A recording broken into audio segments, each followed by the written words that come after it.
So in 48 hours, the entire country of Britain is going into a total lockdown. Lockdown 2.0, which is going to take us into a double dip recession. And you've already heard me talk about how this entire decision was based on flawed data.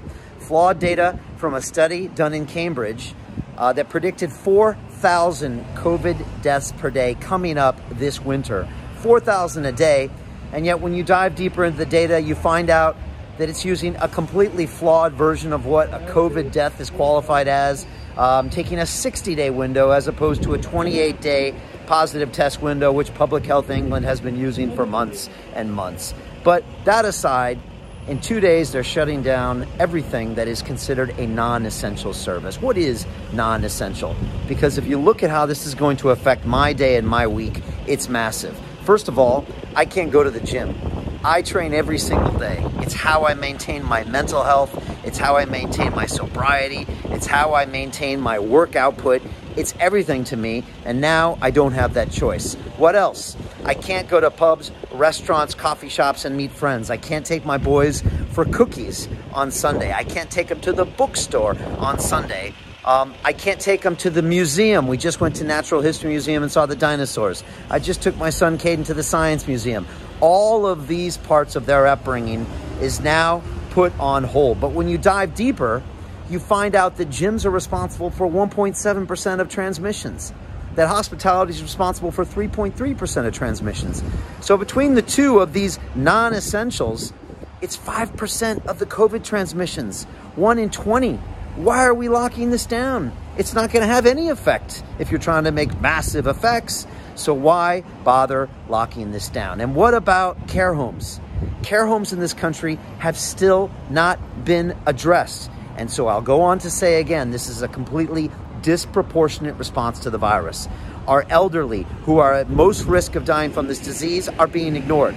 And yet those of us who are going to places like gyms and going to places like restaurants, which are the safest places to be, are being penalized, and we're being locked in place. This is a total lack of science-based decision-making, which leads to the conclusion that we are completely lacking in leadership. Look what happened on Saturday.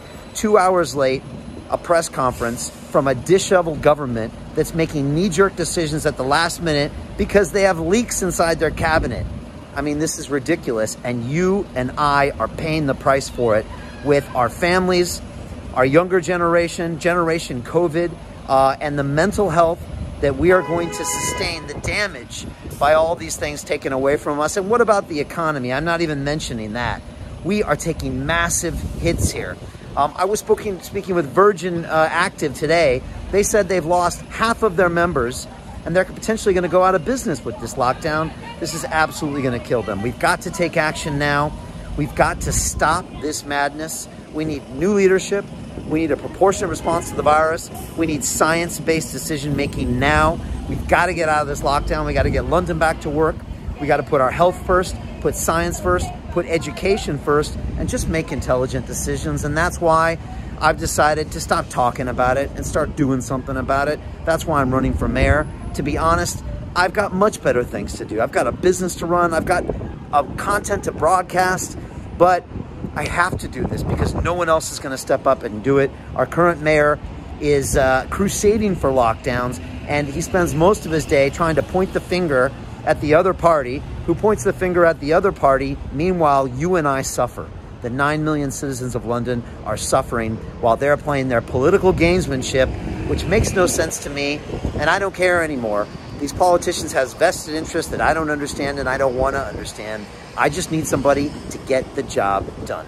And that's what we plan on doing. We're going to take London in a new direction, and we're going to turn this place into a world-class city once again. I promise you we're going to do it. Leave me your comments below. Forward this video on to someone else who needs to see it and watch it. This is crucial. This is important. Let's take London in a new direction. Thank you.